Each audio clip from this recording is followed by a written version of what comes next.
Good evening, everybody, and how are we all doing on this lovely Sunday evening? It is the 29th of January 2023, very nearly the end of the January, the first month of 2023. How is everybody getting on? And how are your gardening or your allotment progressing this year so far? Now, coming up today, I have chosen a subject of what gardening courses have you attended, or what gardening courses would you like to attend, etc., etc. Something we can really get discussing and find a bit more out. We'll get into that in just a moment. First of all, let's see if anybody is out there. Ballycillian, good evening, Richard. I'm looking forward to tonight's show. Looking forward to seeing everybody as well. Turbo Stream, good evening, Veg Podcasters. Good evening to you. Philly SBB is out there. Hello, everyone. Good evening to you. Kate Spratt, good evening, Veg Army. Good evening to you. Anna Jones, good evening to you. Evening Gardeners, she says. Oracle Ards Allotments. Hello, Army. Looking forward to this one. Hope my mate Stuart Jackson is also doing well on the other outlet. Indeed, he is out there. I've seen him. Chili Phil is out there. Good evening, all. Good evening to you. Did you get your biscuits? I'll come to that a little bit later on. Margaret Peacock, good evening, everyone. Good evening to you. Graham Arnold, good evening, all. Good evening to you. Gary Filler, good evening to you. He says hello to everyone. Stuart is on the other side saying, evening, Richard and Veg Army. Good evening to you. Ian Suggett, my dad, is out there. Good evening to you. Not just Green Fingers UK blog, aka Lisa. Evening, all. Hope everyone is happy and well. Indeed. Nicola Yodadodi, evening all from another wet day in Cornwall. Is that right? Yodadodi? Never heard that attempt. So, yeah. Rebecca Hawkins, good evening to you. And Richard Golding, hello. Oh, Richard, did you get my email or reply to your email about next Sunday? I'm definitely going to CD Sunday, so it'd be good to see you there. And so I think this is Stuart. I've never attended any gardening courses. I've saved my money watching your videos, Evening Oracle and everyone else. I think that is Stuart Jackson, but anybody in the Facebook group, it doesn't always come up with your name. So if you could just let me know who you are at the end, that would be great. So, what courses, gardening courses. This has been something I have been given a lot of thought about lately. And this was partly due to a conversation I had with Chili Kate about a permaculture course that she was talking about. Now, permaculture for me is something I have had quite a bit of interest in since I first started hearing about it, I don't know, 15 years ago. And sorry, that was my phone going off there. But yeah, about 15 years ago, I heard about it, and it was something that I've often wondered if I should go and attend a course. Permaculture, of course, being a pretty difficult thing to get your head around. Well, not difficult, but to really understand what it is. I felt it needed a course, but I never had done it. I've never done it. I've never really.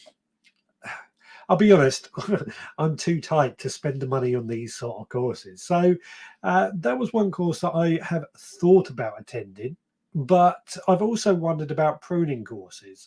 Now, I get the gist of pruning, I'll be honest. I understand how to do pruning, but I'm not the most confident with it. And this is something that I'm wondering a course might just help with. Of course, there's a wide range of YouTube videos and everything to tell you all these sort of things, but I'm more of a practical person, a hands-on person. I learn by doing.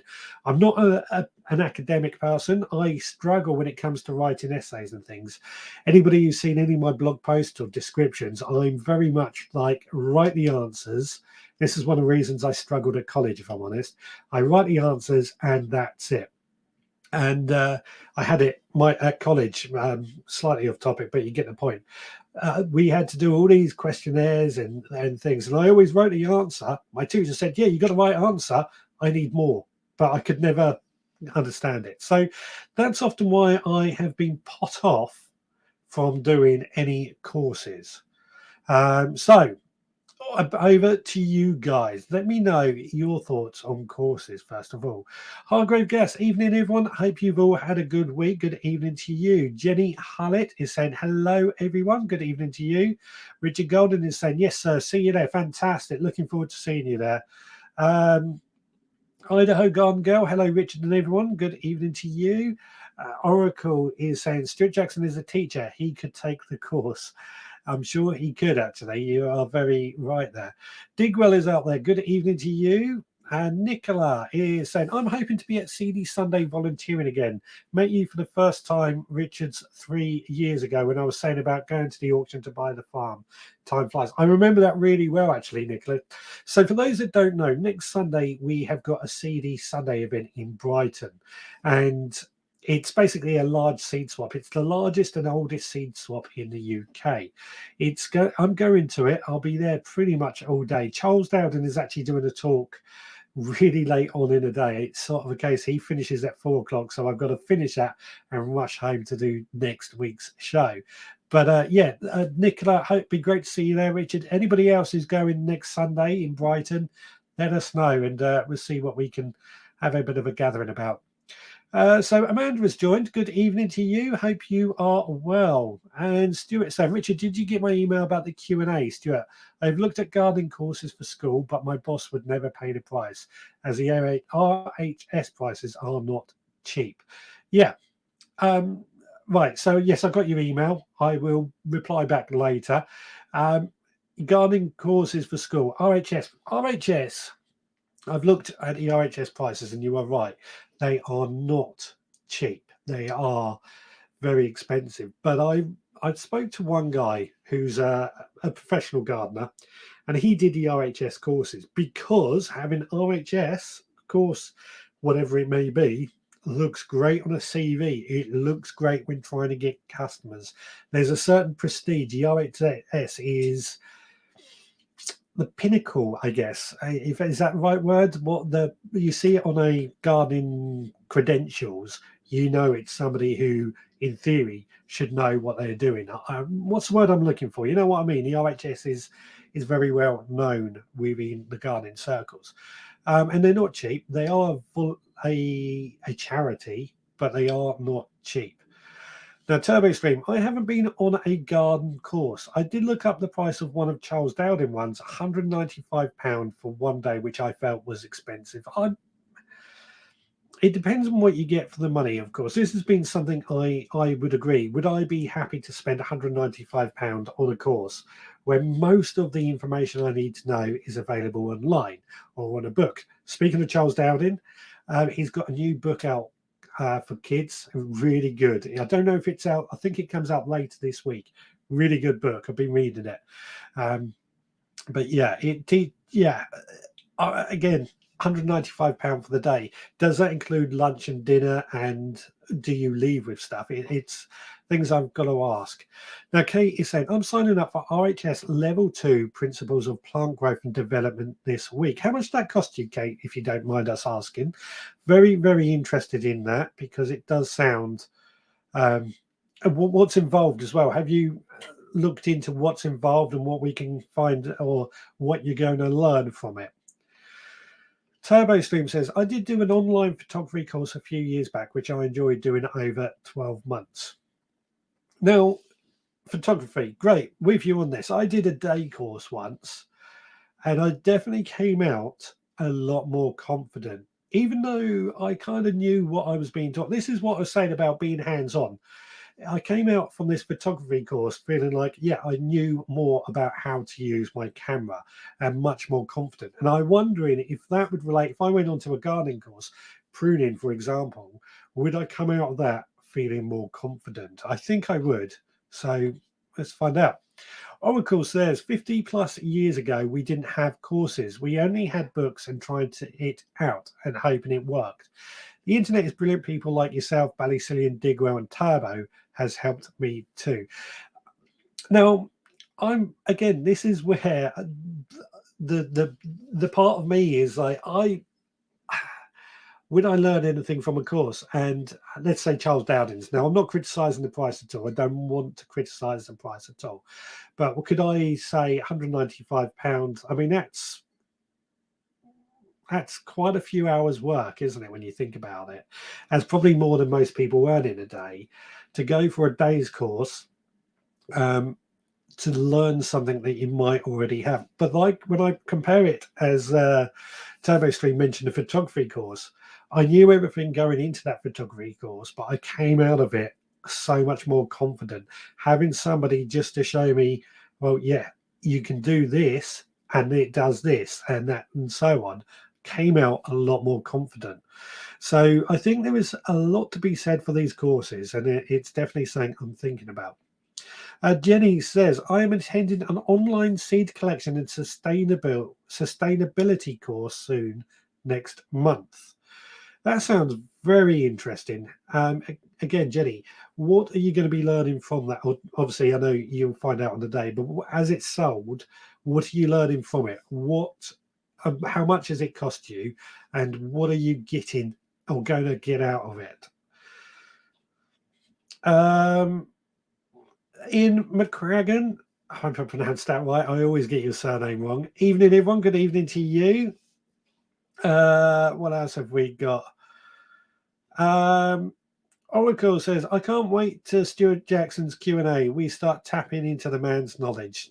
Yeah, that's coming out very soon. Rebecca says, I love gardening courses. I would go on one on everything going if I could, because I love learning and developing my skills. It's also great meeting new people, but unfortunately they are all very expensive. Yeah, this is how I'm feeling. You've hit a nail on the head. All very expensive. I genuinely would love to go on a lot of gardening courses. Would I get much out of it? I don't know. I definitely feel like I would come out of it a lot more confident. But could I afford to go on every single course? Realistically, probably not. But would I be better for it as well? It's very difficult. Like you, I love learning. I always say there's different types of people. Some people learn by reading a book and they can get that information down in their brain. Some people learn by being shown. I'm the type of person that learns by doing. So again, I use a photography course as an example for this. On the photography course, we went off, took some photos, then he told us to adjust this and that. We took more photos, and by doing that, I was learning by doing and got a lot more out of it for that very reason. Now, what a great guess. I've done some webinars, but that's all via Gardener's World, and less than 20 quid. They were quite good on specific subjects, but not hands-on, obviously.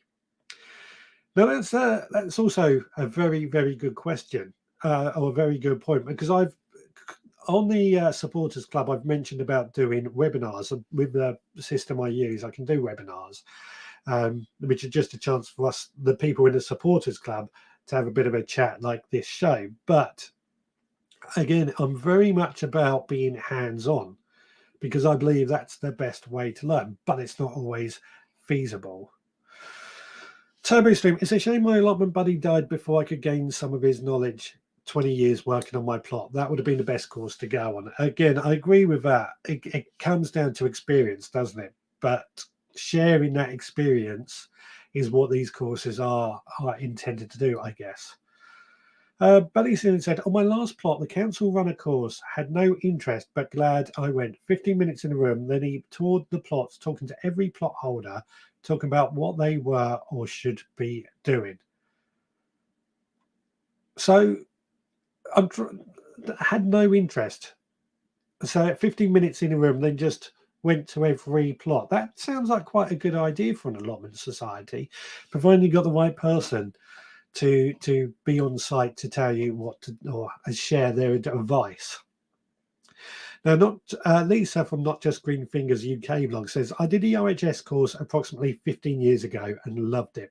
This was before they split the syllabus into lots of exams and more money. It was expensive, but I learned loads. Did it help me grow veg? No. The old boy in the plot next to me taught me the things I needed to know. Now, that is Very, very, very interesting there, because you have learned from somebody next to you, not the RHS, who was, as I said, the pinnacle um, of courses of teaching people how to garden. And I agree when they split the syllabus and exams. As I said, I am not much of a writer at all. So I'm very much put off from doing these courses because I don't want to do loads and loads of writing.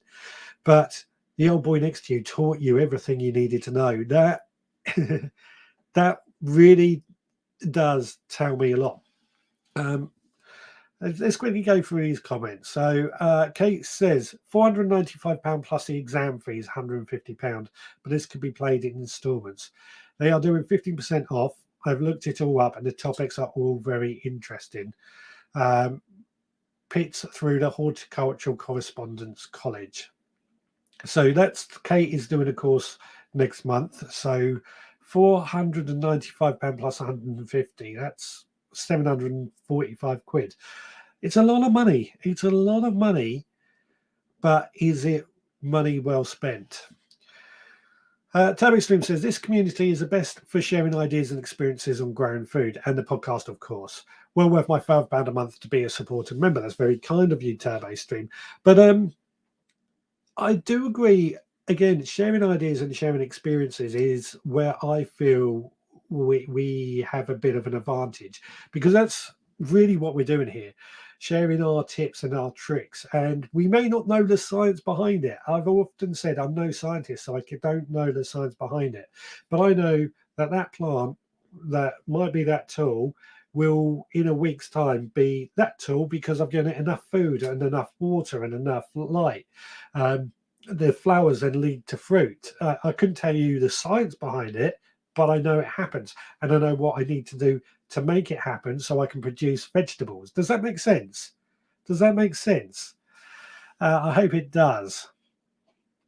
I think this is Stuart, or is it? No, I think this is Amanda. Very interesting point about learning from your plot neighbour. Most of my knowledge has come from my late granddad and now Brian, my lovely plot neighbour. Indeed, indeed, yeah. Sharing the knowledge is where I feel we are, where the internet has really shone through. Adrian has joined. Good evening to you. Hope you are well. Tabo Stream also says I'm a hands-on student. The theory part goes over my head. Again, I'm with you on that. I believe I learn by doing, not by the actual knowing the science behind it. But the science, knowing the science behind it can sometimes help, I feel, as well. Oracle says, I can say I've got more out of putting my problems in front of views and learnt that than have someone has people in the background doing the work from them. Yeah. I mean, again, I'm a big believer we learn from our failures, we learn from our mistakes. And if everything went to plan and everything went fine, we wouldn't learn anything. Our failures and our mistakes are where we really do learn what we need from. Jenny, who's attending this seed collection course, all info on seed collection, sustainability and varieties, basically everything to be self-sufficient in healthy seeds, especially vegetables. All day course, drop into the parts you want for £40. Is this online or is it in an actual college or place you've got to go to? But £40, I think £40 is quite a reasonable price for a course, especially a day's course. Now, Charles Downing £195 is, don't get me wrong, it's a lot of money, but you're talking to somebody who time is very, very precious. £40 for this course, again, sounds very good. If it's at home and you're sitting behind a computer screen, there's very little in the way of what the company has to pay out. Charles Dowding, he probably has to have insurance for people on site, food, drink, water, all those sort of hidden costs that go on behind the scenes that we don't necessarily know about. Now, Stuart is saying, I'm sure there is lots more knowledge within the group, so we'll be learning more when we do the Q&A, as long as everyone shares a bit of knowledge. Indeed, it is all going to be about sharing knowledge. Now, Amanda says, I have lots of gardening books that were passed down from my grandparents, which are really useful, most of which I've seen in charity shops for a couple of pounds each now. Also, YouTube is fantastic for learning. Unless I wish to follow a career and needed a qualification, I would seek knowledge from the books and the internet to save money, I think. Amanda, I think you have actually hit a nail on the head. As I said earlier with the RHS, I know many gardeners who are professional gardeners. They've gone out to get that RHS qualification purely because it looks good to let clients to say, look, I've got an RHS qualification. And there's nothing wrong with that. RHS is the pinnacle of, I can't even get the right word out. But if you're not going down a career path, then learning from books and the internet is probably the best way, in my opinion. But I still feel, and I come back to the pruning side of things, that I could probably benefit from a pruning course. Or permaculture was the other thing I was debating about, a permaculture design course, because I don't really understand much about permaculture. But yeah, and gardening books. Now, I've read a lot of gardening books, but something I do want to say when it comes to some of the very old gardening books, you've got to remember some of the things that they used to recommend isn't so good anymore. Sorry. I've got a very old gardening book, and it used to, what was it? It suggested using arsenic or something like that, something that we were like, oh, that's poison, asbestos, that's it. It suggested using asbestos, which, as we know nowadays, we wouldn't touch with a barge pole. And that's just one example. DDT is another one, which is a weed killer. These old books are great, but you've got to remember that sometimes things have changed and that may not be up to current standards. Belly Saloon saying, sorry, Richard, I should have said I thought I knew everything, but it was free and glad I went out and I learned things. Yeah. You've got to go in, if you are going to do a course, I do agree. I think you've got to go in open-minded and prepared to learn. Toby Stream, in my printing career, I did do a bit of one-to-one teaching and enjoyed it. Teaching an apprentice how to run the machine a few times. Nothing better than teaching an apprentice how to do a job, is there? In the military, I'm sure Digwell will back me up with this. Not that I've ever been in the military, but as I understand it, the soldier is taught something, and the soldier is expected to teach somebody else something. That way, when they are that by teaching somebody else, it drills it down into the original person. That's as I understand it. I could be wrong, but Digwell, who's up next, might be able to tell you more about that. Now, Digwell said, I did a diploma course in horticulture. I can now use the letters OA Dip Hort after my name. I ended up rewriting part of the course as there was no mention of no dig. Yeah, that's, again, no dig. That's a prime example of what I said earlier about gardening books not being quite up to today's standards or thinking. No dig probably wasn't mentioned at all. Chili Kate, one of the reasons for considering the course was that it was local and so also a chance to meet local like-minded people. Now, Chili Kate was the person who started this thought process off in my brain a couple of weeks ago when we were having a conversation about this. And it was a permaculture course near her, if I remember correctly. That's next week, isn't it? That course, which sounded very, very interesting. Now, Kate says, I do also go to a lot of workshops locally. I've seen the workshops that you go to. Yeah, you are always learning something. I went to a fruit tree pruning the other week and it was brilliant. £15. We have all other allotment groups, vegetable societies who run great workshops. Yeah, I've seen some of the things you do. Was it metalworking and stuff? You seem to be always on the course, which is great. Chili Cat, I didn't do it, but I'm in touch with a local permaculturist who runs workshops in the summer, meeting him at a show soon. Fantastic. Who else? Ernie has joined. Good evening, Richard. I trust you are well. Excellent. Very well, thank you. Adrian says, anything I know of gardening is from my father and an old book he followed. Carrying on. Oracle says, with Stuart Jackson being a teacher with his qualifications, does this enable him to run a course and does everything have to go through RHS? I don't think everything has to go through the RHS when it comes to running courses. I believe you can run a course just if you know what you're doing, but I could be wrong on that. I could be very, very wrong on that. Turbo Stream. I did go on a course in Barcelona with the printing machine manufacturer and actually showed a tutor a few shortcuts. We've done that before, haven't we? Anne Wright says, I did a horticulture courses way back, but more exam orientated than practical. As an organic veg grower, the bulk of my knowledge came from Jeff Hamilton, both TV and book, and hands-on helping my father. And again, Anne, that's a really good example, a good thing that I've been saying, that, you know, an exam orientated horticulture course would not suit me at all. I mean, I'd probably be okay at exams. It's written essays I would struggle in, but do I feel the need to do it? I don't think I do. Jenny says, I love a book, but learn better from audiobooks. Bear that thought with me. Bear that thought, because this is something I have been thinking about.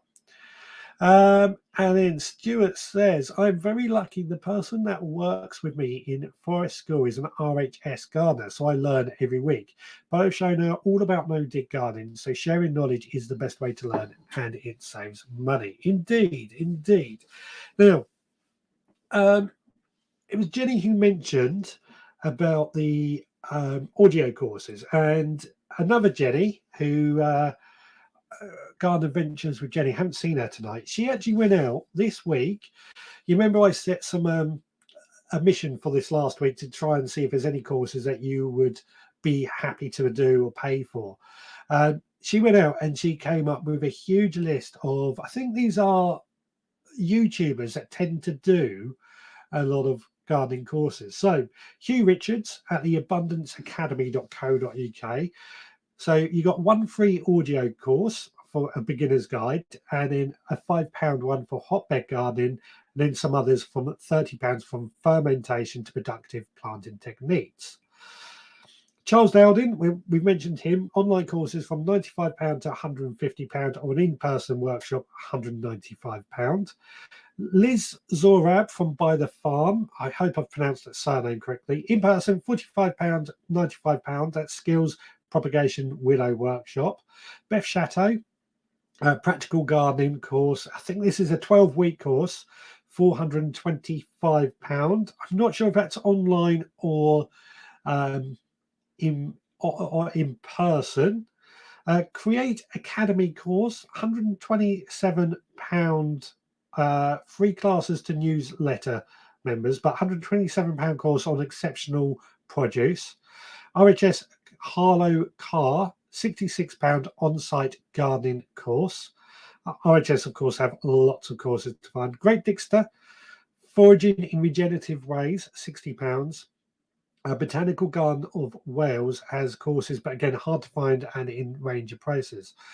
And then there's CIWF.org has free animal welfare courses. Garden Fundamentals has a free 12-part online course. And then ThriveForFree.org has a free course, and they are not for profit. So there are some free courses out there, which might be, but again, they all to me seem to be very much, you're told the information. I much prefer learning by doing. So Idaho Garden Girl says, before YouTube, there were kind of bottleneck of information. I paid for books and I paid for seminars. Books are still great, but YouTube revolutionized learning gardening. Ordinary people teach ordinary people. I agree with that. I do totally agree with that. Ballyslin, I love reading books, but you have to bear in mind when the garden compared to you, north, south, etc. I love reading books, but you have to bear in mind where they garden compared to you, north, south, etc., and make adjustments. Now, actually, Ballysin, that is a very good point. I've often said that about the wonderful Monty Don and Gardener's World. You know, who realistically has a garden the size of Monty Don's garden? Nobody. But if it was the TV show was all about small gardens, it wouldn't suit anybody. So they're trying to mix it up and fit everybody in. But again, I think even Monty says he's where he is compared to where I am. I would do things 2 weeks earlier than he does, and if you're further north, it could be 2, 3, 4 weeks later as well. So yeah, it is very much about making adjustments to your personal garden. But again, this is where courses, they teach you the knowledge and then you go away and come back and adjust it to your own garden. Now, Digwell, I mentioned earlier about the military teaching and in teaching the student and then the student teaches somebody else. And he says, yes, to prove you have understood your lecture, the instructor would often get one of us to demonstrate understanding by reteaching it to the class. That's exactly what I thought. So Paul Jordan's joined. Evening all. Andrew Norris, never thought of doing a course. Unfortunately, I live in a village with more than 60 plus years of practical first-hand experience. I just ask my neighbours for advice. Absolutely. Yeah. Again, this is the thing that I keep getting tonight, is a lot of people are saying actually they get their advice from their neighbours or the more experienced gardeners as opposed to going on a course. It goes on to say historical knowledge goes back several hundred years. Yeah, you can't beat that. Turbo Stream, my problem with classroom learning is the information goes in okay, but takes a while to emerge from my brain, often days or weeks later. Yeah, I'm with you. Idaho, and this is a good point. Now that I'm retired, I'm probably not spending money on classes. Good point. You know, especially I'm concentrating a lot on the cost of living crisis. So people at the moment aren't going to go out and spend money on courses. Now, Lisa is saying, I've just looked up the RHS practical horticulture and it's £700 now. At a college I went to for 1 day a week, and it doesn't cover half the amount I learned when I went 15 years ago. My course all those years ago for 1 day a week cost £370.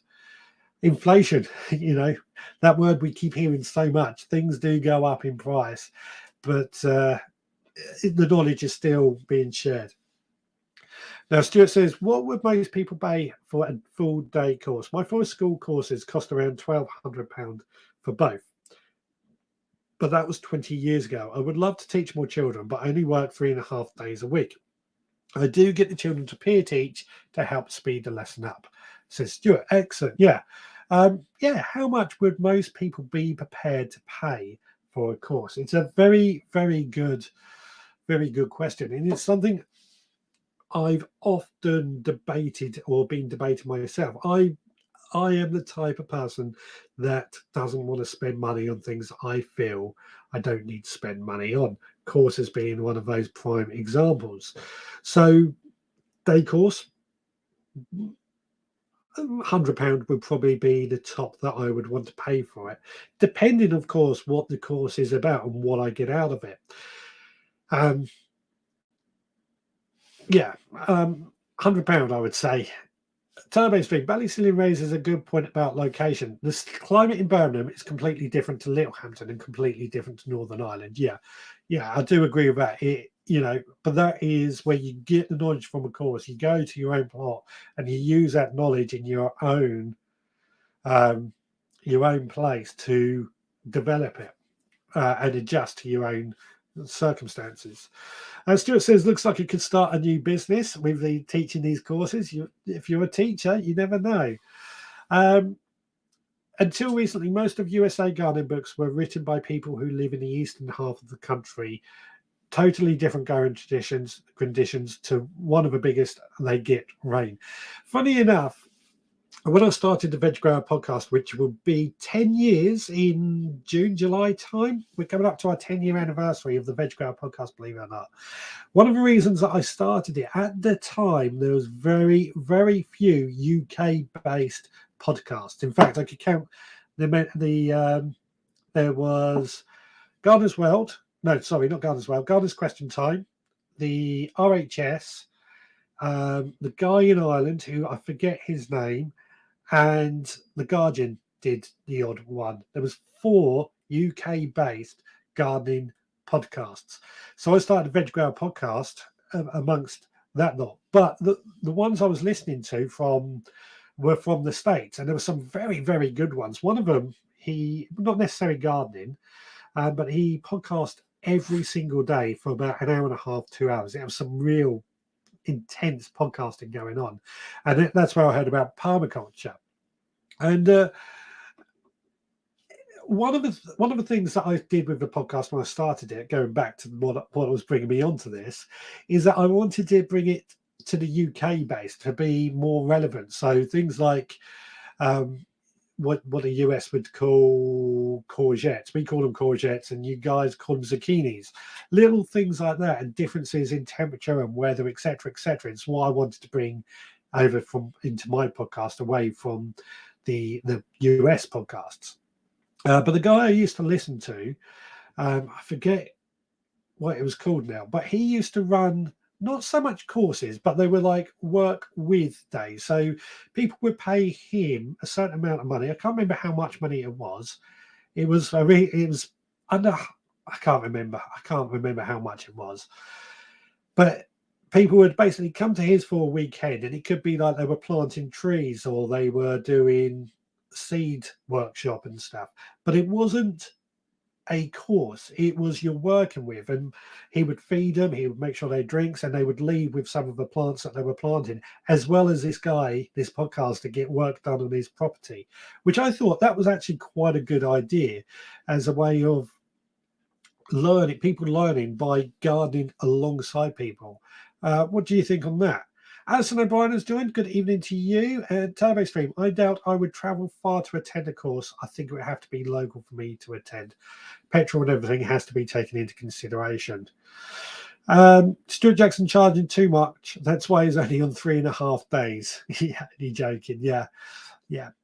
So, let's just see. Anne is saying, I now work as a gardener and I do enjoy sharing my knowledge with customers who are interested in expanding their garden knowledge. Gardening creates friendships. Isn't that true? Gardening does create friendships. I've got to say that is something that I've learned, especially doing this show. We've created so many friendships.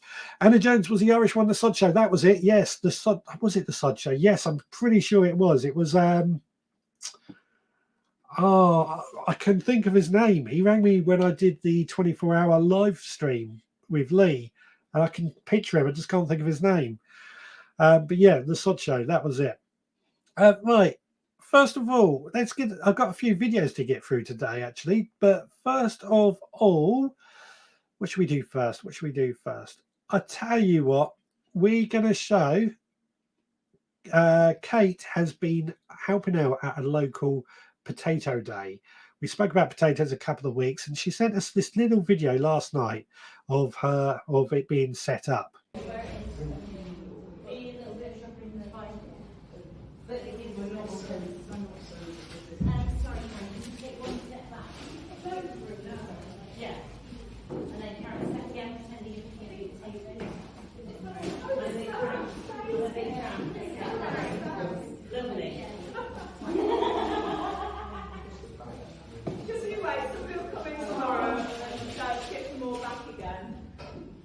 Only a little bit though.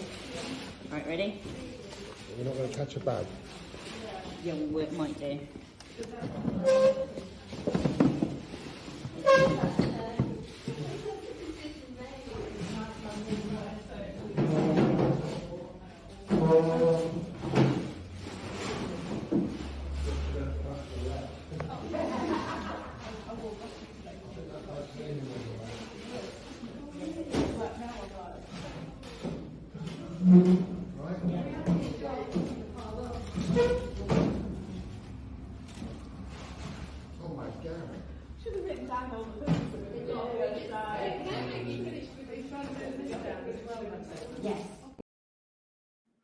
What a huge collection of potatoes that were there.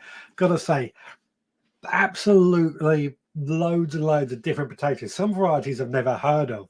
If you have got a potato day going on near you, are you going there to get some potatoes? I'm talking about potatoes on the podcast on Monday, funnily enough, but we've got a lot of potatoes going in the ground, but I'm always trying to squeeze in a few more. So back to this question or this conversation about courses. Barry Sheeran says, unrelated, but while I remember, how many of us has joined Digwell's single seed potato challenge? It'll be fun. Yeah, how many has joined? I forgot to send over the money. I will do that tonight. Digwell, please remind me. I will do that. Facebook Stuart says, have you seen what we get paid in education? If you hear some, you get paid, was it 50k a year? If you hear some people, I don't know. I never judge. Idaho says it really makes a difference if a shop and big box stores have people who know about the subject rather than someone who just wants to sell something. Now, that's a very good point, actually, Idaho. We've spoken before or earlier about people who are in the industry to actually know what they're talking about, and I do believe that garden centres should be employing people who actually have an interest in garden, not just Jimmy from or somebody who's at college and is just doing it as a Saturday job. I mean, that's fine, but I want to go to a garden centre and feel like the people who are advising me are actually involved in gardening. Not necessarily qualified, but are actually out there gardening. Again, if I was running a business in the garden realm, everyone I employ would have to have an interest in gardening. Digwell says, if I was there, I'd swap the tubers around. That's nasty. That is nasty, Digwell. But what happens if one happens to fall from one of those boxes into the next by accident? That could cause some confusion, couldn't it? Anna Jones says his name was Peter Donegan, I think. That's right. Yes, Peter Donegan. That's the guy. I've not met him in person, but I've spoken to him when we did our live show. That was 2020, wasn't it? All those years ago. Kate says, I love Potato Day. It's great to get involved. It's 20p a tube or 6 for a pound and can mix and match. Yeah, that's not bad, actually. 6 for a pound, 20p a tube. But mix and match is always good, providing you remember what potato does which. Does what. There we go. Ian says, I would like to go to the Petersfield one if on Potato Day is fun. When is the Petersfield one? That must be coming up quite soon. Turbo Stream says, that's a lot of spuds. Indeed it is. Digma says, the seed potatoes have been posted for those who have paid. I haven't paid, so I will get that done to you tonight. I completely forgot, to be honest. Rebecca says, Sarah Raven veg course look really good, but £200 for the day again is really expensive. She does know her stuff, though. Yeah, she's got a fantastic podcast as well, which is, I guess, kind of exactly what we needed 10 years ago, to be honest. Our podcast, absolutely brilliant, and really has taken the podcast world by storm. So, yeah, well, she does know her stuff. I'm in the SSPC. What's the SSPC? Spud Society Pest Control. Let me know. Turbo them spuds reminded me I bought my King Edward seed potatoes last week. They were in the fridge to stop them sprouting too early. Is that okay to do? I'll be concerned about keeping potatoes in the fridge because fridges are generally quite a dry environment and they could dry the potatoes out. That would be my concern. But in terms of keeping them dark and constant, I'm actually, again, you were here on the podcast, apart from the bag I've got up there, my potatoes are now in the greenhouse chitting. As I said a couple of weeks ago, I like to chit my potatoes because that's it. Philly says, I sent you through PayPal, Digwell. Hopefully they make it across the pond. If not, it's border checkpoints allowed to join. If not, it's border checkpoints allowed to join. Yeah, I know this border problem is, although I believe they're trying to sort it out again, although they're always trying to sort it out at the moment for those in Northern Ireland. So, yeah. So, again, I'm coming back to the idea of causes. I feel, and judging from what you guys are saying, that you learn a lot more from chatting and sharing information. So the example I used of the podcaster I used to listen to, where you would have come and work with me days, is that something that you guys would find a bit more interesting? Not that I'm looking to do them, it's just something I'm throwing out there as a question. Let me know what you think. Let me know what you think. It's time for a quick swig of coffee. Any trouble with these? I'm trying to I've got quite a few more videos to get through, actually. I'm trying to pace these videos to give me the chance to have a bit of a drink, a bit of a break. But then now my coffee's gone cold because we've been chatting so much, which is great, which is absolutely great. Turbo Extreme says, perhaps a plastic bag in this shed then. Wouldn't use personally, and I'll throw this out to everybody else, Turbo Stream, I wouldn't keep them in a plastic bag either, because potatoes, like most vegetables, they can expire, and in they're sat in water that could lead them to being moldy. Oh, SSPC, single seed potato challenge. Of course, that's what it is all about. Yeah, I will be taking. We'll do that tonight. Thank you, Digwell. Hopefully they make it. I'm looking forward to this one. This one, yeah, those seed potatoes. There's a lot in that show. I tell you what. Let's quickly have a video. What should we do next? We're gonna do the grow along. So this week the grow along is slightly different. We're going to be growing parsley. I asked you guys what herbs to grow last week, and I can't remember what anybody said. I don't think we actually had an answer, so I went with parsley, and I'm going to be growing it inside my veggie pod. This is my small veggie pod, which is purposely used for herbs. So we've still got some coriander growing in here. This is confetti, which is doing quite well, and just down here we've got some chives, but that's not what you're interested in. We want to do parsley, which I'm going to put in just here. First thing I want to do, put a little line in, and then as always in goes the labels, so we know exactly what is there. Then we get a few seeds. Don't need a huge amount of seeds, this. It will grow quite big, and we will have to thin these out in order to ensure that we get plenty of parsley. And we're just going to sprinkle these seeds in. I think that should do. I'm quite fond of parsley, so we'll be using more of these seeds to grow in other places as well. But for the purposes of this live show, there we go. That is the parsley sown. So, as I said, that's the parsley sown. Now, in an update, onion seeds still doing quite well. The leeks aren't showing any signs. The chilies aren't showing any signs. I think, is that everything that we've sown so far? Oh, the cauliflower we did last week also showing no signs. But not to worry, we will keep coming back to them as we carry on with this grow along. So over to you guys. What do you think we should sow next week for the grow along? Beginning of February we could be doing Brussels sprouts, cabbages, cauliflower again, baby tomatoes, chilies, peas perhaps. What do you guys think? Let us know in the comments. So yeah, what do you think we should be growing in the grow along next week? As you know, each week we're trying to sow some seeds. I'm doing it as a grow along on the hope that we will sow in these together. So I'm thinking peas for next week. A bit early for peas, I know, but we can do those in the greenhouse. What do you guys think?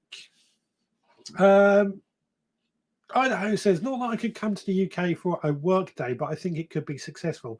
Everybody meet, bring their own water, brown bag lunch, and learn a subject. Yeah.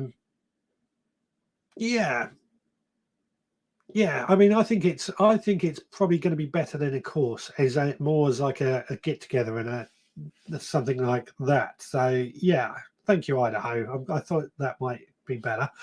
Facebook's Stuart says, sow something for the supporters club. We do the supporters club on a Sunday and Thursday anyway. Next months are going out this week. So yeah. Rebecca says, I'm up for peas. So we got one vote for peas. Turbo Stream says, I will keep an eye on them in the fridge. Probably too early to buy main crop seed potatoes. As I said, personally, mine are, I wouldn't keep them in the fridge because of how dry they can get. But if you are going to keep them in the fridge, what I would recommend, you spray the potatoes in a bit of water every now and then just to make sure they don't dry out. I know Digwell has done that as well, keeping them in his, quite successfully. So yeah. Digwell says, a tip for the veggie pod: if you're prone to knocking plant labels around, stick a bit of electrical tape on the surround and write on that. That is a good idea. Didn't think of that. I mean, I've never actually knocked any of my labels around at the moment. I've actually got a bigger one to go in at some point. That's coming up in the future. Going to have 3 veggie pods, believe it or not. Stuart Jackson says peas. So yeah, Hargrave Gas says, I haven't done my peas yet, so I'm happy with that. 3 votes for peas. And Jenny says Brussels. Brussels are in this month's supporters club pack, but we can do Brussels in a couple of weeks' time as well. It looks like peas seem to be the top of the list this week. I should say, when I was filming that video, I didn't hear the noise going on in the background. The chickens were obviously, they're fine, but the wife had the washing machine on, and that water that suddenly came out was the washing machine, which when I'm recording, I didn't hear that at all. Typical. And then playing it back, I heard it. Ernie says, how about knocking up some calets later in the year? Yeah, we could do calets. So 1 week, I probably have got seeds from them somewhere, but we'll see. Idaho says, ground still frozen and freshly covered with snow. Probably won't start sowing anything for a couple of weeks, then we'll start with the chilies. Yeah, I mean, last week the ground was frozen. This week it's thawed out quite nicely. It's been dry all week as well, hasn't it? It's been quite nice. But yeah, we're lucky. Again, this is what we were saying earlier, wasn't it? About the differences in temperatures and weather depending on where you are in the world. Now, Digwell says, in the fridge, wrap the spuds in kitchen roll to stop them drying out. Do not put them in a salad crisper. Yeah. Yeah, there you go. Turbo Stream, don't put them in the salad crisper, but wrap them in kitchen roll. And Turbo Stream also says, I would love to travel to Idaho one day. I can't remember. I've never been to the States, but I know my wife went somewhere in the States for university, which she always goes on about. Where was it? Purdue? I'm not sure where that is in America. My geography of America is pretty poor, so I apologize for that, Idaho. Still frozen in the end of January. When do you tend to thaw out? And when do you, Idaho, when are you able to start sowing seeds in the ground? I didn't sow my Brussels till April last year after 2021 Feb's one went to seed. That's interesting. It's interesting, Turbo, because I was looking at my Brussels sprouts on the allotment today. We've had some since Christmas, and I've just looked. There's another tree that needs to come out. They were sown February, March last year. But yeah, again, possibly it got to 2021. Was it 2021 particularly hot? I can't remember now. But brassicas, as always, they are pretty prone to bolting and going to seed, aren't they? The little buggers. Right, I know I said Purdue is in Indiana. I told you my geography of the States is pretty awful. So thank you. And apologies if I've offended anybody with my knowledge of that. Oh, of course, says, relax everyone. Me and Millard, I can never pronounce that name. Apologies for that. Would be happy to travel over and meet our friend Stuart Jackson. Yeah, we were going to do a meetup, wasn't it, last year? But the day that it seemed to work just wasn't possible. So is anybody going to it? I think I've asked this before. Anybody going to any garden shows this year that we could look at having a bit of a meetup on? I mean, I'm going to quite a few, hopefully anyway. Just got to work it around being on call and work. By the way, I should say, I haven't said it. The phone line is open 07307 135 174 if you want to call in, or if you want to zap in I can do it from here. The link is going up in the chat right now. Digwell says, my first sowing of sprouts failed as well last year. 2023 is predicted to be warmer. Yeah. let's hope that, again, it's all about adjusting to the weather, isn't it? We've got to. It may be warmer, but it just means we have to increase our watering and possibly use some shade cloth if need be. Jenny says they're still frozen. I thawed out really nicely here, so apologies for that.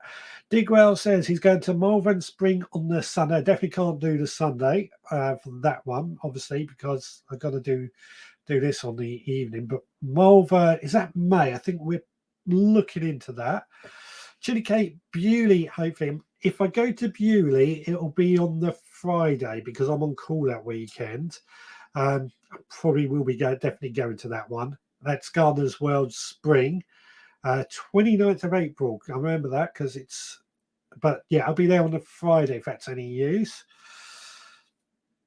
Ian says, I've never been on a garden course. I've just learned on the job as a nurseryman and sales representative for a bedding plant nursery and self-employed gardener. 40 years in horticulture.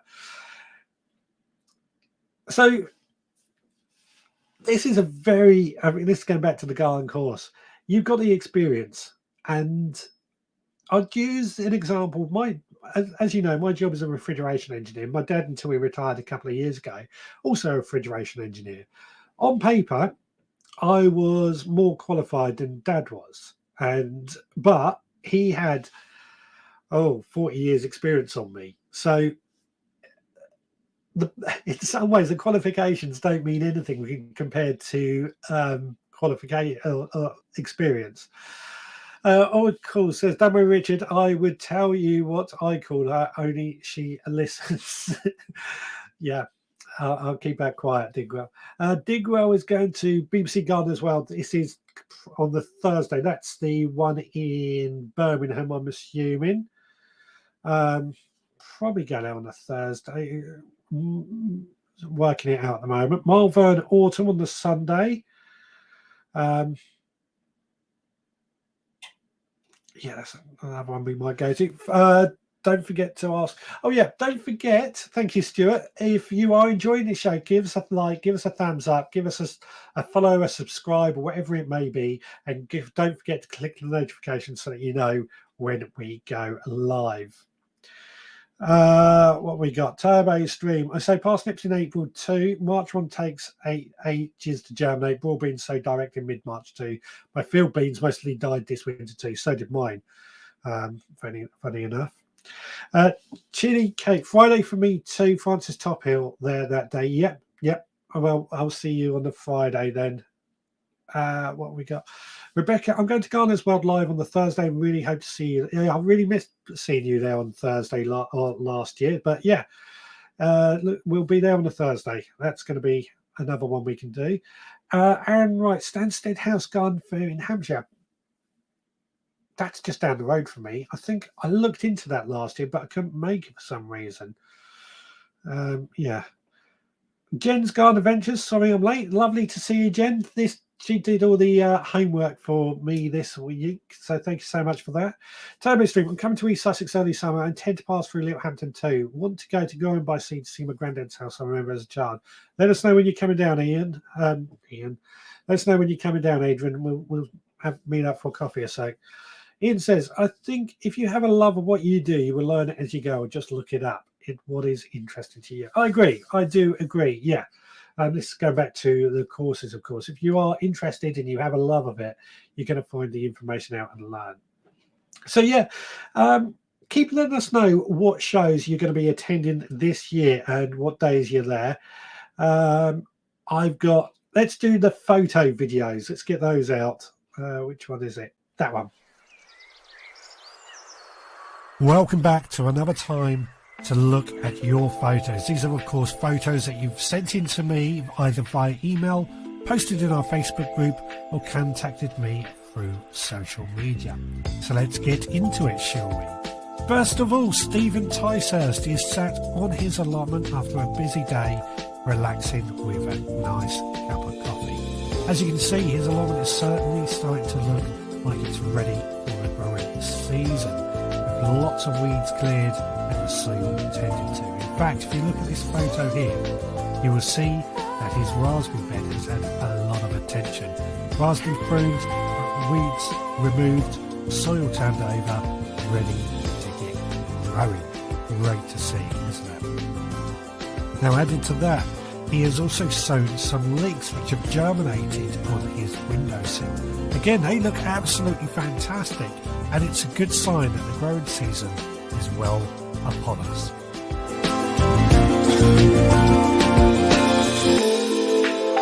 Next, Kate has been busy building a compost bin on the allotment with her drill, as you can see here. We actually have a video of this coming up a little bit later in this live show, so stay tuned for that. Now, Stuart Jackson has been busy sowing and pricking out seedlings. He's always very, very busy with this task, something that he does pretty much most days over. It's the only way to keep on top of it, of course. So, great start there, Stuart. Now, Kate, another Kate this is, has been asking, she's dug over this bed for her raspberries, but is it wide enough? She's given herself a metre bed and is asking, is that wide enough? Let us know what you think in the comments. She's also shared this rather amusing exchange with her husband, aka Chili Phil, about what somebody would also like while on the allotment. Biscuits, of course, being a crucial thing. Biscuiting, very important. Now, Nicola was very kindly gifted this trough as a present, but she's wondering what she could use it for. It's a little bit too small for pots and pans and tools and a little bit heavy, so what do you think? Now, she's also been very kindly gifted 140 paving slabs. That's a lot of paving slabs, isn't it? But in this photo, you can see them all set there looking great and ready to go. So please do keep sharing your photos. You can post them in our Facebook group, send them to me via social media, or email me, richard@theveggroundpodcast.co.uk.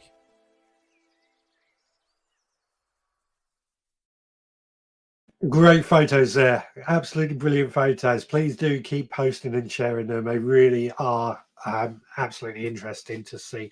As always, I do see everything going on in the group. I don't always comment because I like to let you guys have the conversation amongst yourselves and without me wading in. But it is great to see. Although I will admit the ducking on that audio was a little bit ropey. It did seem to go a little bit loud at times. So we've got one more video from another one from Kate, which we will go through in a few minutes as well. So Jen's Garden Adventures, what I found when researching, this is about the courses, of course, there's a lot of local small courses I couldn't list all of, so it's always good to see what's available in your area in case something comes up that you didn't even know about. Yeah, actually I noticed when I was at One Garden in Brighton, which is a huge garden that you can go and visit, they've got this little area. It's in forget the name of the place now, but it's got this little area where they've got a lot of workshop places, little gardens set up for people to go and share some skills. I didn't know how much they cost, but yeah, locally there's probably some bargains to be had. Andy's Bucket Garden, lovely to see you. Malvern, or hoping to show Gardener's World, maybe. Let us know which ones you go to. It'd be great to try and get a bit of a meetup at some of these shows if we go to them. Digrot says, I could tell you a few channels on YouTube not to watch if you want to learn how to garden.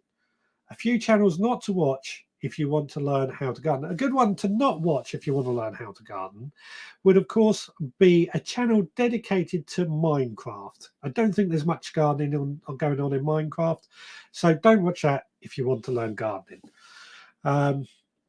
Jen's Garden Inventions, make sure to include yours in that recommended list at Digwell, or I always follow yours for inspo, ideas, hints and tips. Indeed. Of course, asking Stuart, what were the seeds? They look leggy and about to die. I thought they looked quite good from the angle I was seeing, but yeah. Kate says, great photos, guys. Indeed, there were some great photos. Oracle says, only the weeds growing with me. Yeah. I've been spending a lot of time weeding today down on the allotment. Well, actually, not that much time weeding. I'll get into that in a moment, actually. Turbo Stream, that raspberry plot looked okay for one row of raspberries. That's what I thought. I thought it'd be okay as well.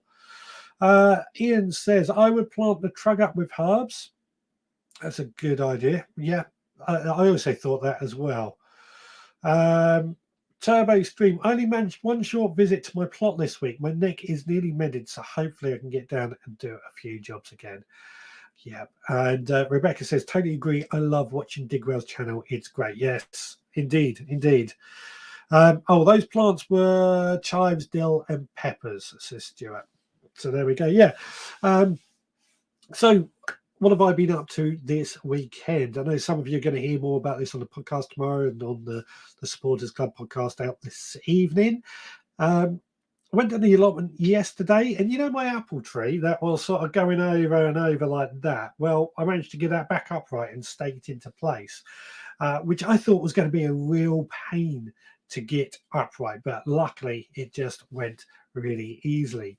And I've sorted out my raspberry bed, cleared out a load of weeds and pruned them all back down. I've just realised I may have left my spade out on the allotment.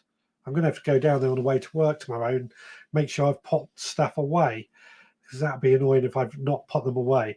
Don't you hate that when you suddenly realise something when you're not there? At home now, many of you know I've got a puppy, Roxy. You probably used to hear her barking when I was doing this. Well, I thought it was her, actually. I don't think when we used to hear her barking, it was her. I think it was the people behind Dog who would hear me and would come out barking. I have been, over the last few months, she comes out in the garden, and I'm happy to let her out in the garden, but she does have a tendency to bark if there's a cat around or birds or anything. So I've been training her to not bark. So now, this weekend, we finally got that down to a fine art, and she can now come and go out in the garden as she pleases, which is great working in the garden with her just running around. For those that don't know, Roxy, of course, my little puppy. So I was out in the garden here at home yesterday. What were we doing? Oh, I chitted my potatoes, and I've lifted, about 18 months ago, I put a Dalek compost bin over the remains of this willow tree that I cut down. And I've used that for composting. I've lifted that compost out, put that into use into the new bed, and that willow tree came out of place as well. So lots really moving forward here at home. So pleased to do things. I think I read that one. So Idaho says, I always love the photos. I do indeed. Please do keep sharing your photos. They are going to go down so well. Hargrave guest, Digwell, I know there are a few Rooney gardening YouTubes, but I try to look for the positives, and I'm pleased they are at least trying to encourage people to grow things. Yeah. That should be Ropey, not Rooney. Yeah. Yeah, there are. Yeah, I think it's all about encouraging people to grow things. I mean, yeah. Andy says, I'm subscribed to over 200 gardening channels on YouTube. Little obsessed, maybe.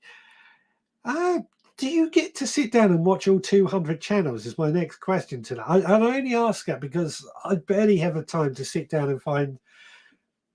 Well, got rid of my TV because I don't watch anything anymore on TV. So yeah, and 200 channels. Oracle says, still too cold here to start growing them unless it's under lights. Yeah, I'm not using my lights. I'm not using my heated propagators this year. It's been very different, to say the least. Great photos, everyone, from Jenny. Ian says, I put red and blue electrical tape on my tool handles to not lose my tools. It helps to see them. You know how it is I just suddenly remembered. I put it down. Did I remember picking it up and put it in the shed? I've got a really bad feeling I didn't do it. I probably did, though. Rebecca says, I've had a lovely full day of gardening today. It's been full sunshine, so I made the most of it. First full day of the year for me. Doesn't it just lift your spirits when, these gloomy days, especially January, it's been incredibly gloomy. Doesn't it just lift your spirits to go out in the garden for a day and do some gardening? How nice is that? I feel so much better for it when I get a good day in the garden. Chitty Kate said, I had a lovely good few hours on the allotment yesterday. I've really ached today, though. Well, yeah, I know how you feel. I know how you feel. That's why things like digging out that willow tree, when I put this Dalek bin over it, I thought the willow tree was going to be a pain to dig out, which is why I did the Dalek bin, the compost bin method that I've come up with. But it works for me, just sticking this compost bin over, using it for 18 months, 2 years as a compost bin, and then that tree just pulled out. And the video is coming out later this week. At the moment, the videos aren't great, but they're going along nicely. Andy's Bucket Gun says, honestly, I'll skip some, but don't watch TV really and have some on the background when I'm working. Some like Digwells, I'll make a point of watching. Absolutely, yeah. Idaho says she also subscribes to a lot as well. I'm trying to think how many I've subscribed to.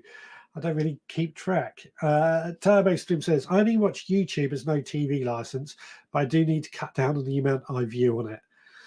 Yeah, I wish I had more time to watch more YouTube channels. I generally do. I think, as you all know, my principal thing is the podcast, the audio podcast, that is, closely followed by this live stream. And I love podcasts for the fact that I can listen to them while I'm gardening. I can listen to them while I'm driving. And that for me has always been an advantage. But there is something about YouTube or watching things that just is a bit different. And you can't watch YouTube while driving. So there you go. Jen's Garden Adventures. I counted the snowdrops for Mam today, and when we were over there, her eyesight isn't great, so she was pleased to know that there were more than she could see. I've noticed the snowdrops are coming up. Daffodils are also popping up as well. And Anna Jones says, did everyone do the OSPB garden bird watch? I didn't see much except magpies and pigeons, but windy out there. I'll be honest, I didn't actually know that was going on. I keep seeing these sort of things, excuse me, sorry, pop up. There's always something going on, but it's hard to keep track of them all. I know. I need to spend more time on social media to see what is going on. Digwell says, bless you all, guys. You're most welcome. Anna Chili Cake says, Anna, I didn't take part, but I did do a session making bird feeders with my beaver scouts. Yeah. Did everybody a few weeks ago? Did anybody see that picture I put up that I found in our local park of somebody giving away these fat balls type thing for birds? Absolutely pleased to see that. Digwell says, I subbed to 200 plus like Andy, but most only upload once in a while. I'm been guilty of that. I was very guilty of that. I'm starting to get it easy. I mean, these live shows, won't say they're easy, but I turn the camera on and I go, and that's it. But making a video, what I found my trouble is when I'm busy at work, I'm busy with other things, to try and upload consistently, and I'm a bit very much about the editing and what have you, takes time, and I get annoyed when some things go wrong that I don't end up putting a video, and then I fall into it. So I'm very guilty of not uploading regularly, but I'm hoping to try and beat that this year. Andy's Bucket Gun. I like to support new channels. We'll be launching my own soon. Well, let us know when you do launch. We will all subscribe, I'm sure. Rebecca, I did Anna lovely relaxing hour. That was the bird watch, OSPB bird watch. Also, Ian said, yes, I did the OSPB bird watch and saw blackbirds, starling, pigeons, and sparrows. It's the first time I have done it. Digwell, I did it. Anna Jones, 2 collared doves, 1 robin, 4 starlings, 1 magpie, 1 flying rat, 2 blackbirds. Whew, and a partridge in a pear tree. And is mainly doing a channel to upload my potato challenge video. Excellent. Stuart says, counted the birds in my garden today, but like every year, the birds hide on the last weekend in January. Yeah, I saw lots of birds down on the beach today. Great to everyone that took part. Fantastic. Okay, I did the bird watch, robins, blackbirds, and pigeons, and totally lost track of the time this weekend for the bird watch, but we're big bird feeding fans, here to help. So yeah. Right, I've got one more video which I'm going to show now, which is this one. This one. Hi Veg Army, I thought I would show you my new compost area. So as you can see here, I have put together 2 bays. What I've done is I've put little latches on to keep them on this side, and to make the most of the space I have put some boards underneath here with it facing outwards so that it can accommodate all these pots. So what's going to happen then is I'm going to put maybe some herbs, maybe just some starter plants in there. I'm going to keep that going, and the heat generated, I'm hoping, will also help the plants along. The last thing I need to do is put a little roof bit on the top here, so I'm just going to need to get some MDF to go on this bit. But I'm also going to use that as a little storage area so I can put more seedlings on there as well. Anyway, I hope that this has been maybe helpful in any way, but I've enjoyed doing it, so it's been a good morning. Bye bye. What a great idea. Using that front bit of space to grow a few pots in. Fantastic, fantastic. By the way, if anybody ever wants to send their video in, then please do. It always does go down really, really well. I do prefer if you send a video in landscape mode, just makes it a little bit easier, but it doesn't matter if you do it in vertical or whatever. I'm not that fussy. It just makes life a little bit easy. But compost bins, what a great compost bin. I'm going to build a new compost bin in a couple of weeks time, so keep tuned for that. Now, one thing that we are doing, I've really got to change the name of this. It's the Veg Growers Army Challenge of the Week. And as you know, this is the last weekend of January, which means the 1st of February is just a few days away. And one of the challenges that we're doing this year is for everybody to go and take a video of their garden, or a picture, sorry, of their garden, of their allotment on the 1st of the month. And every 1st of a month we're doing that, and you can send them all in at the end of the year and we'll compile them together and see how they all look. So that's your mission for this week. On the 1st of February, just go and take a picture of your garden, your allotment, and either send it in, post it in the group.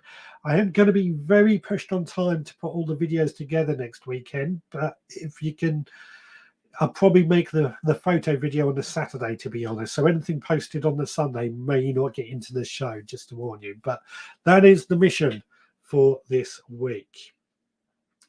Right, where were we? Where were we with the comments? So Gary says, I love the shelves. It's a great idea, isn't it? Great use of the space. Digwell says, that's what a few did last year. Now they upload quite a bit. Nicola, I have normal suspects in the birds, but had 2 buzzards flying over my front meadow where my fruits will be. How fantastic. I do really enjoy seeing birds of prey flying around just naturally. We used to get a falcon, no, not a falcon, a peregrine falcon, that's it, up in our ivy, and he'll be eating a mouse or something up there. I know that sounds quite garish, but it was always such a pleasure to see. I rarely comment on vids too at Turbo Stream, as I haven't played on my TV or tablet while pottering.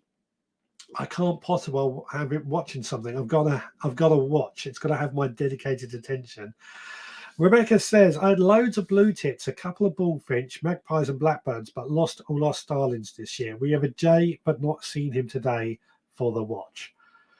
You know, I wish I'd seen that. Wish I'd known about this. I could have probably taken part in it.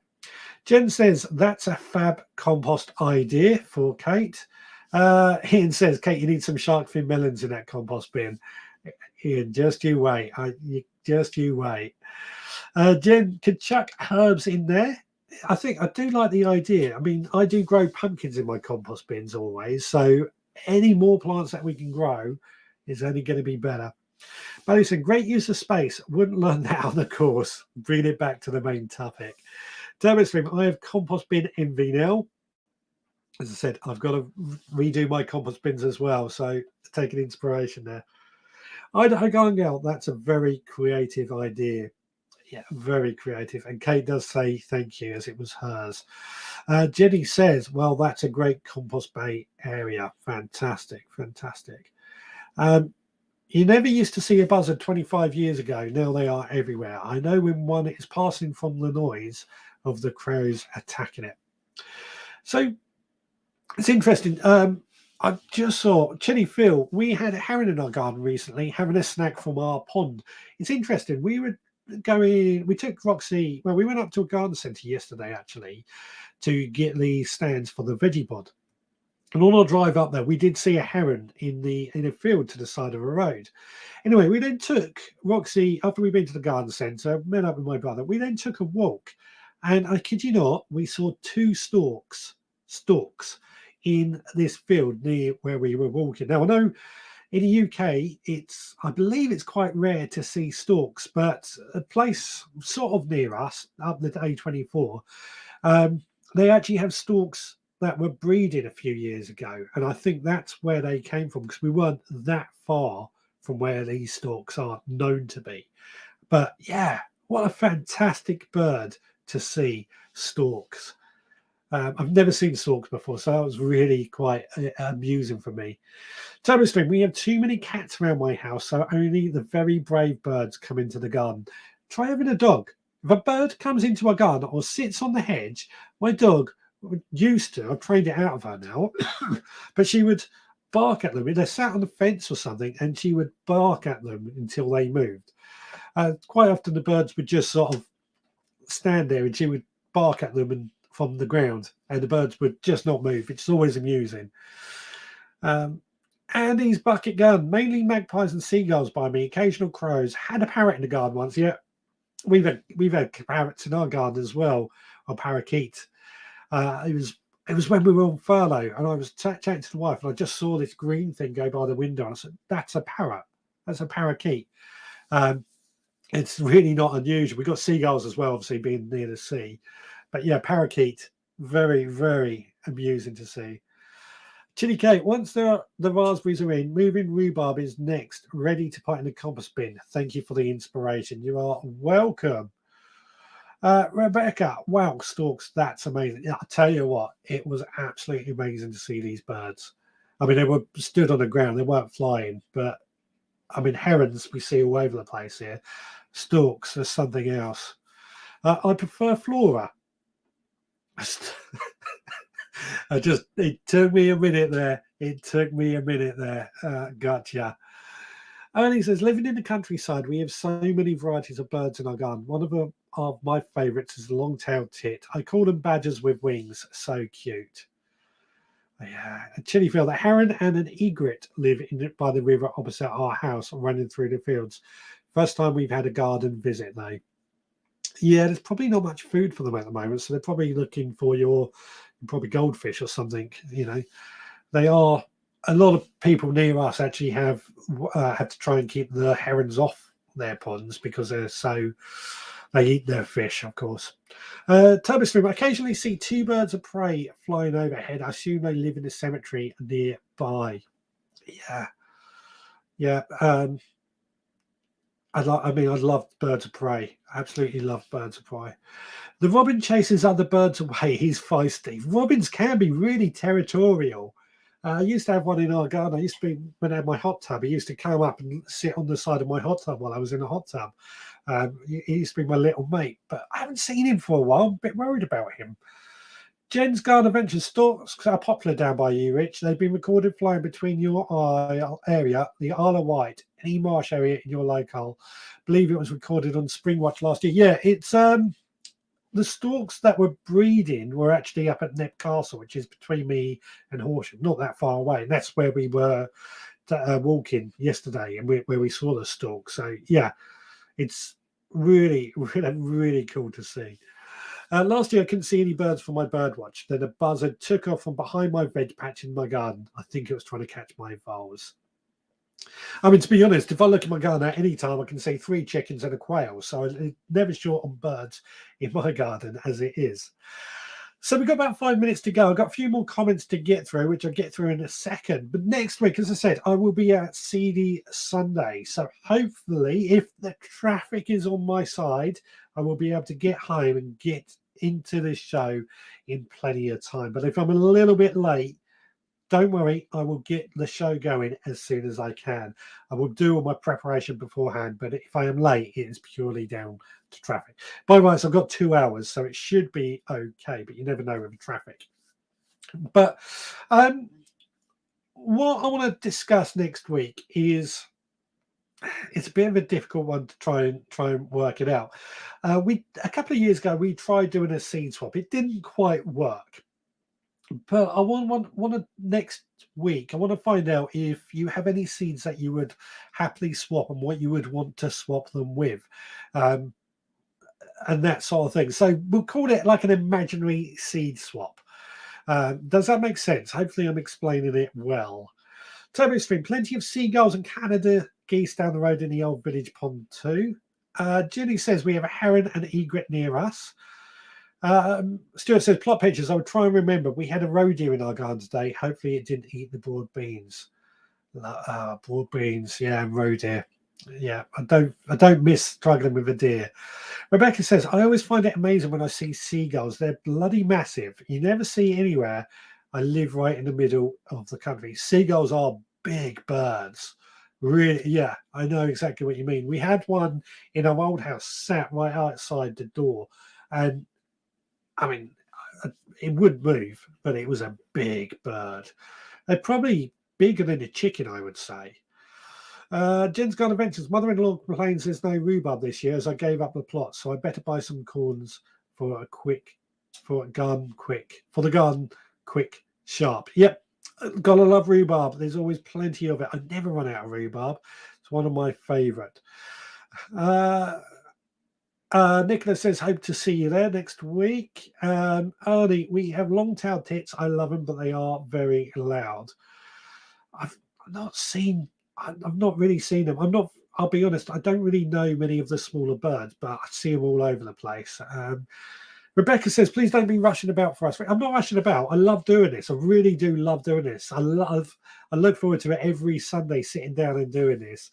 It's only because normally I would leave the CD Sunday a little bit earlier, but because Charles Dowding is doing a talk there between 3 and 4 and finishes at 4, I kind of want to sit in on his talk. I'm actually hoping to get an interview out of him for an upcoming podcast. So hence why I mentioned earlier his upcoming kids book is really good. There you go. Bally saying we'll miss the next couple of shows. We're off to Lanzarote for my birthday. Keep up the good work. Have a good time in Lanzarote, Ballycillian. Take plenty of photos to share with us as well. Seed swap, great topic for next week, says Stuart. Fantastic. Turbo Stream says, have a great time, Bally. Turbo Stream, we used to use Anchor, but not good for your teeth. All this talk about stalk and what have you. We have a blackbird who comes up to you when in the garden. It will not leave until you throw it a worm or slug. Very cute, but I hope it's not human dependent. It's always a worry, isn't it? They do need to survive on their own. But as I said, blackbirds, that robin, was such a lovely fella. I assume it was a fella anyway, but I haven't seen him for a while. Big bird, big yeah. Sweet little things indeed. Right, we have come to the end of this week's show. It's been a really good chat, actually. Really enjoyed the conversation about courses, and as I said earlier, the sort of summarizing I got from it is that we want to learn by doing, and that seems to be the way to go forward. Turbo Stream, you could go live at 7 p.m. if time is tight. No, it's not tight as long as the traffic is okay. It should be okay.